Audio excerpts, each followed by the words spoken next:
hari ini kita belajar tema 1, subtema 1, pembelajaran 3 dan 4. Sebelum memulai pembelajaran, ada baiknya kalian berdoa terlebih dahulu. Berdoa dimulai. Boleh dijeda dulu ya. Berdoa selesai. Oke. Sebelum memulai pembelajaran, kalian harus siapkan dulu alat tulis, buku catatan, buku latihan, dan buku tema 6.1 seperti biasa. Oke, kalian langsung buka halaman 24 aja ya anak-anak ya. Di halaman 24, kalian harus menjelaskan manfaat dari bagian-bagian tanaman yang ada di gambar. Nah, ini kita kasih nomor dulu ya. Nomor 1, 2, 3, 4, 5, dan 6. Oke, coba kalian perhatikan di gambar yang pertama ada gambar tebu. Nah, tanaman tebu. Fungsinya buat apa tanaman tebu? Fungsinya untuk pembuatan gula. Jadi gula itu berasal dari tebu. Oke, lanjut ke gambar nomor 2. Nah, ini ada pohon pisang. Nah, pohon pisang ini banyak manfaatnya ya anak-anak. Yang pertama buahnya untuk dimakan. Yang kedua daunnya bisa untuk menjadi alas makan. Selanjutnya yang ketiga, batangnya bisa dibuat menjadi jembatan. Selanjutnya yang ketiga ada singkong. Nah, singkong ini manfaatnya untuk apa? Singkong ini berasal dari akarnya ya. Singkong ini fungsinya untuk membuat jadi makanan. Kalian bisa buat jadi keripik ubi, terus juga bisa dibuat makanan tela-tela atau dan yang lainnya, banyak ya. Selanjutnya ada pohon kelapa di nomor 4 ya. Pohon kelapa ini banyak sekali manfaatnya. Yang pertama, daunnya bisa dimanfaatkan untuk menjadi sapu lidi. Bermanfaat sekali kan? Terus juga daunnya juga bisa dimanfaatkan untuk ketupat lebaran. Oke, selanjutnya batangnya bisa dimanfaatkan untuk jembatan. Selanjutnya buahnya bisa dibuat jadi santan, dibuat jadi kelapa yang biasa kalian makan sehari-hari. Oke, selanjutnya di gambar nomor 5. Di gambar nomor 5 ada pohon jati. Sudah sering kayaknya ya, udah mendengar pohon jati. Jati itu sering kaitannya dengan perabotan rumah. Misalnya lemari, kursi, tempat tidur juga berasal dari pohon jati. Banyak sekali manfaatnya dan pohon jati ini biasanya harganya sedikit agak tinggi dibandingkan dengan bahan kayu yang lainnya. Selanjutnya, ini yang terakhir ada tanaman kopi ya, gambar ke-6. Tanaman kopi ini bisa dimanfaatkan bijinya. Dari bijinya tadi bisa dibuat jadi minuman. Kopi kan banyak ya, banyak sekali varian rasanya. Itu dibuat dari biji kopi. Apalagi ada banyak biji kopi pilihan, contohnya kayak luwak itu ya. Selanjutnya kita belajar tentang perkembangbiakan generatif dan perkembangbiakan vegetatif. Nah, kemarin sudah Ibu jelaskan kan perkembangbiakan generatif. Apa itu perkembangbiakan generatif? Perkembangbiakan generatif adalah perkembangbiakan yang terjadi karena proses peleburan antara sel kelamin jantan dan sel kelamin betina. Jadi dia harus melalui proses perkawinan terlebih dahulu. Nah, di slide ada gambar perkembangbiakan generatif. Kemarin sudah kan Ibu jelaskan perkembangbiakan generatif bisa terjadi pada tanaman jagung, tanaman rambutan, tanaman jeruk, dan tanaman apel, dan masih banyak lagi. Selanjutnya kita ke perkembangbiakan vegetatif. Oke, ada yang tahu perkembangbiakan vegetatif itu seperti apa? Coba Ibu tunggu. Ada nggak yang tahu perkembangbiakan vegetatif itu seperti apa? Ibu jelasin ya, perkembangbiakan vegetatif adalah perkembangbiakan yang terjadi tanpa adanya peleburan antara sel kelamin jantan dan sel kelamin betina. Jadi dia tidak mengalami proses perkawinan terlebih dahulu. Ya, dia alami dengan sendirinya. Nah, perkembangbiakan vegetatif terbagi menjadi 2, yaitu perkembangbiakan vegetatif alami dan perkembangbiakan vegetatif buatan. Nah, contohnya perkembangbiakan vegetatif alami ada tunas, tunas adventif, umbi lapis, umbi batang, umbi akar, akar tinggal atau rizom, geragi, dan spora. Nah, selanjutnya ada perkembangbiakan vegetatif buatan. Perkembangbiakan vegetatif buatan contohnya stek, cangkok, sambung, okulasi, atau tempel dan runduk. Nah, hari ini kita membahas tentang perkembangbiakan vegetatif alami saja ya anak-anak. Nanti selanjutnya, pertemuan selanjutnya, Ibu jelaskan tentang vegetatif buatan. Oke, yang pertama di gambar sudah ada gambar vegetatif alami tunas. Nah, jadi tunas ini tumbuh pada ruas batang, ketiak daun, dan ujung akar. Nah, tunas muncul di sekitar tumbuhan induk dan membentuk rumpun. Nah, ini contohnya ada di tunas pisang, tunas tebu, dan tunas bambu. Selanjutnya ada tunas adventif ya. Tadi tunas biasa, yang ini tunas adventif. Nah, tunas adventif ini apa? Tunas adventif adalah tunas yang muncul di bagian tumbuhan lainnya. Misalkan pada bagian daun dan akar. Nah, contohnya ini cocor bebek ya. Sama cemara. Ada di gambar? Udah terlihat jelas ya. Selanjutnya vegetatif alami. Contohnya yang ketiga ini umbi lapis. Nah, umbi lapis ini merupakan pelepah daun yang berlapis-lapis dengan satu atau dua kuncup ketiak. Jadi ini kita udah biasa ya kalau melihat tanaman yang berlapis-lapis itu udah pasti umbi lapis. Mudah mengingatnya kalau umbi lapis ini. Contohnya ini bawang merah, bawang putih, bunga bakung, bunga tulip. Ini ada gambarnya. Bagi yang nggak tahu bawang merah bisa dilihat ini. Tanya sama mamanya di rumah. Ada nggak bawang merah di rumah? Coba kalian praktekin sendiri, dibelah-belah sendiri. Benar-benar nggak berlapis-lapis ya? Oke, selanjutnya ada umbi batang. Tadi umbi lapis, sekarang umbi batang. Umbi batang berarti berasal dari batangnya ya. Umbi batang merupakan batang yang tumbuh di dalam tanah dan ujungnya mengembung menjadi umbi ya, yang berisi cadangan makanan bagi tumbuhan tersebut. Jadi isinya itu dari cadangan makanan. Nah, contohnya ubi jalar dan kentang. Ada di gambar ya anak-anak ya. Selanjutnya umbi akar. Nah, umbi akar ini merupakan akar yang membesar dan berisi cadangan makanan. Pada bagian pangkal terdapat tunas yang dapat menjadi tumbuhan baru jika ditanam. Contohnya ada bengkoang, wortel, ada di gambar ya, dahlia, singkong, dan lobak ya. Bisa dilihat di gambar ya anak-anak.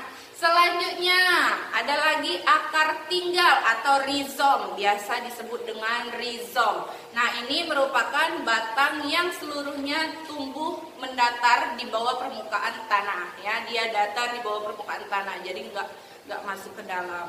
Nah, bentuk rizom ini menyerupai akar, tetapi ciri-cirinya seperti akar, antara lain berbuku-buku dan mempunyai tunas. Nah, ini contohnya ada lengkuas, jahe, kunyit, dan kencur. Nah, biasanya ini untuk bumbu dapur. Selanjutnya ada geragih atau stolon. Nah, geragih itu adalah batang yang tumbuh merambat secara mendatar di permukaan tanah.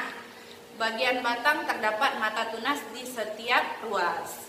Nah, jika menempel di tanah, maka akan membentuk akar dan tumbuh tunas baru yang berakar dan berdaun. Contohnya ini di gambar ada tanaman stroberi. Siapa yang suka makan stroberi? Biasanya stroberi itu suka ada di salad ya.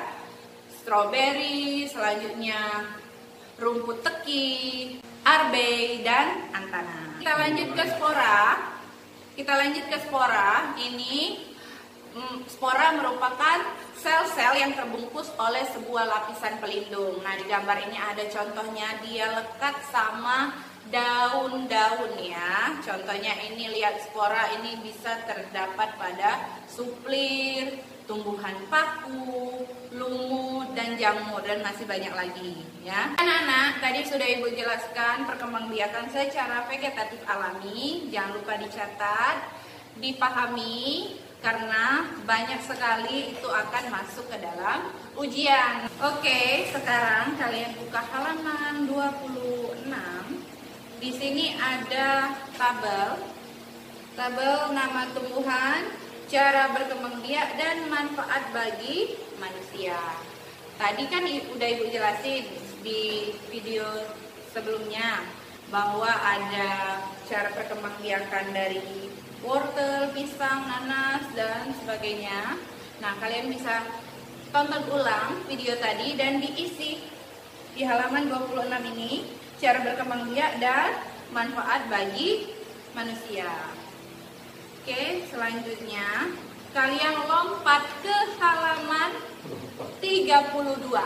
Nah, di halaman 32 ini ada jenis tumbuhannya dan manfaatnya. Kalian harus menjelaskan jenis tumbuhannya dan manfaat yang bisa kalian rasakannya. Kita isi sama-sama ya, anak-anak. Nah, di gambar sudah ada gambar ubi kayu. Ini banyak manfaatnya ubi kayu ya. Kalian bisa tulis di sini jenis tumbuhannya ubi kayu, manfaatnya ini bagian akar dulu ya, kita tulis. Bagian akar manfaatnya sebagai bahan makanan. Nah, yang nomor 2, di nomor 2 ini kalian bisa tulis si ubi kayu tadi ya. Ubi kayu ini bisa dimanfaatkan dari bagian daunnya. Manfaatnya bisa sebagai bahan makanan, bisa jadi sayur ya. Yang suka makan sayur dari daun ubi, ini asalnya dari sini ya. Oke, selanjutnya kita isi yang ketiga ya, yang warna ungu. Ini ada tanaman bambu. Kita bisa manfaatkan bagian batangnya. Bagian batang ini bermanfaat sebagai bahan pembuatan kursi, jembatan, rakit dan lain-lainnya. Oke, selanjutnya ada bunga rosella. Nah, ini cantik sekali ya digambar. Di nomor 4 ya, di warna biru kalian isi. Jenis tumbuhannya bunga rosella, manfaatnya ini sebagai minuman teh herbal untuk kesehatan. Lanjut ke yang kelima ya, ini warna coklat, kotak warna coklat ini yang kelima. Kita isi dengan jenis tumbuhannya tanaman kopi. Di sini ada gambar tanaman kopi. Nah, manfaatnya untuk dapat diolah sebagai bahan minuman. Si kopi ini kan banyak rasanya, ada mocha, cappuccino, kopi hitam, kopi luwak, itu banyak sekali. Itu bisa dimanfaatkan dari tanaman kopi. Oke, sampai sini dulu pembelajaran bareng Bu Rahma. Selanjutnya dilanjutkan dengan Bu Reni. Silakan Bu Reni. Terima kasih Bu Rahma. Selanjutnya Ibu yang akan melanjutkan tentang penjelasan ide pokok. Ide pokok sudah dijelaskan pada video sebelumnya ya. Coba kalian ingat-ingat kembali, apa sih itu ide pokok? Ya, betul sekali. Ide pokok adalah inti permasalahan yang dibahas dalam suatu paragraf atau teks. Ya, ide pokok bisa kalian temukan di mana anak-anak? Ya, pada kalimat utama. Kalimat utama ini letaknya di awal atau bisa di akhir paragraf atau bisa kedua-duanya ya. Bisa di awal dan juga bisa di akhir paragraf. Selanjutnya, nah, kalian buka buku kalian halaman 27. Di sini ada bacaan teks tentang manfaat tumbuhan bagi kehidupan makhluk hidup. Nah, sebelum kita lanjut, Ibu ingin kalian baca terlebih dahulu teks yang ada di halaman 27. Pada paragraf pertama, kalian baca terlebih dahulu dan temukan kalimat utamanya. Boleh kalian tandai menggunakan stabilo, pena, ataupun pensil. Jeda dulu ya video Ibu. Oke, sudah kalian temukan? Mari kita cek apakah betul jawaban kalian. Ide pokok pada paragraf pertama, kalimat utamanya itu adalah tumbuhan memiliki peran yang sangat penting bagi kehidupan manusia dan hewan. Bagaimana anak-anak, sudah betul? Bagus ya. Nah, sekarang dari kalimat utama tadi bisa kita temukan ide pokoknya. Ya, ide pokok bisa kalian cari melalui kata kunci yang ada di kalimat utama. Apa ide pokoknya? Ya, ide pokoknya adalah peran penting tumbuhan bagi kehidupan manusia dan hewan. Selanjutnya, untuk paragraf kedua sampai paragraf kelima, kalian baca dan temukan apa kalimat utama dan ide pokok dari setiap paragraf. Kemudian bisa kalian tulis di halaman 29 tentang ide pokoknya saja, kalimat utamanya saja yang kalian tandai di bacaan ini. Oke anak-anak, kalian jeda dulu ya video ini. Baiklah, kita lanjut ya ke paragraf kedua. Kalian cek betul tidak kalimat utama dan ide pokoknya. Ingat anak-anak, ide pokok itu bisa kalian menggunakan bahasa kalian sendiri. Yang penting masih berhubungan dengan kalimat utama. Baik anak-anak, paragraf kedua. Kalimat utamanya adalah manfaat tumbuhan selain sebagai bahan makanan adalah sebagai bahan pakaian dan bangunan. Ide pokoknya, tumbuhan dapat dimanfaatkan sebagai bahan pakaian dan bangunan. Betul tidak? Bagus, kalau sudah sama. Selanjutnya ke paragraf ketiga. Kalimat utamanya adalah betul, tumbuhan di Indonesia dapat tumbuh baik sesuai dengan daerah yang cocok dengan tanaman tersebut. Ya, ide pokoknya setiap tumbuhan dapat tumbuh baik jika daerahnya cocok dengan tanaman tersebut. Next kita ke paragraf keempat. Oke, ke paragraf keempat. Apa kalimat utamanya? Betul sekali. Dataran rendah merupakan suatu dataran yang berlokasi dengan ketinggian di bawah 200 meter di atas permukaan laut. Ya, ide pokoknya apa kalau ada kalimat utama? Iya, pengertian tentang dataran rendah. Next kita ke paragraf kelima. Kalimat utama pada paragraf kelima adalah pantai adalah sebuah bentuk geografis yang terdiri atas pasir dan terdapat di daerah pesisir laut. Ide pokoknya apa? Ya, tentang pengertian pantai. Ya. Kemudian setelah kalian tulis di sini ide pokoknya, bisa buka kembali buku kalian di halaman 33. Ya, di halaman 33 di situ dijelaskan tentang simpulan atau kesimpulan. Ya. Apa itu simpulan? Simpulan adalah suatu pernyataan yang dibuat berdasarkan ide pokok dan kata kunci dari kalimat penjelas dengan kalimat sendiri. Kalian sudah tahu ya kalimat penjelas itu apa? Karena kalian sudah belajar di kelas 4 dan di kelas 5. Oke, nah bagaimana cara membuat kesimpulan itu? Ingat, cara membuatnya itu dengan menentukan ide pokok dari teks. Kemudian yang kedua, dengan menentukan kata kunci dari kalimat penjelas. Ya anak-anak. Nah, supaya lebih jelas lagi, ayo kalian jeda dulu video ini dan baca teks 1 di halaman 33. Kalian temukan dulu ide pokoknya. Ya, setelah kalian temukan ide pokoknya, baru nanti bisa kalian buat kesimpulan dari ide pokok tersebut. Kalian sudah siap anak-anak? Oke, kalian jeda ya, ibu tunggu. Baiklah anak-anak, sudah kalian baca teks pertama. Apa itu ide pokoknya? Ya, ide pokoknya adalah budidaya padi di Indonesia. Nah, setelah temukan ide pokok, barulah kita bisa membuat kesimpulan. Caranya apa? Temukan kata kunci dari kalimat penjelasnya. Kalimat penjelasnya itu di mana? Iya, di padi yang mereka budidayakan tersebut biasanya akan mereka tanam pada lahan yang disebut lahan persawahan.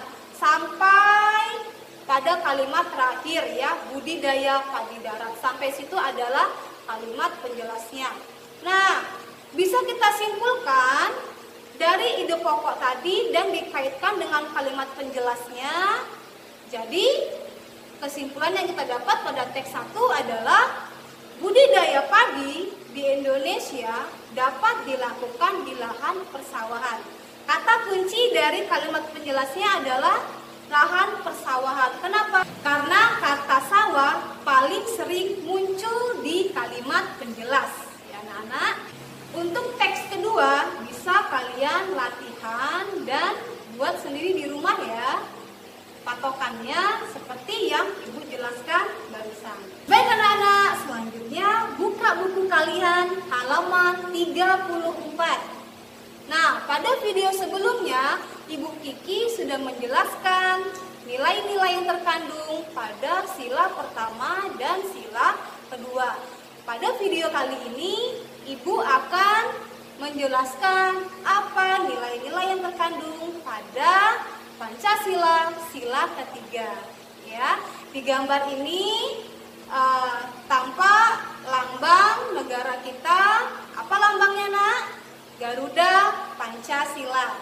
Ya, oke. Selanjutnya, nah, tampilan gambar ini ya 3 Persatuan Indonesia. Simbolnya apa? Pohon beringin. Ya, persatuan berarti satu. Ya, satu kesatuan untuk seluruh rakyat Indonesia. Jadi persatuan Indonesia. Nah, apa saja dalam kehidupan sehari-hari yang mencerminkan sila ketiga persatuan Indonesia? Bisa kalian lihat di gambar.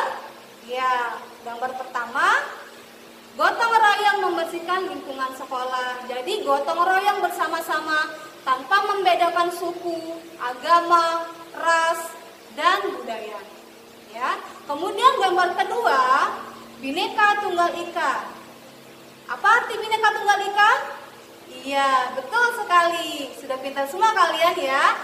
Bhinneka Tunggal Ika artinya meskipun berbeda-beda, tetapi tetap satu. Meskipun budaya kita berbeda, di gambar nomor 2 itu anak-anak tetap bermain bersama. Dari contoh tadi bisa kita tarik apa sih nilai-nilai yang terkandung pada sila ketiga Pancasila, yaitu persatuan Indonesia. Yang pertama, menjunjung tinggi negara kesatuan Republik Indonesia.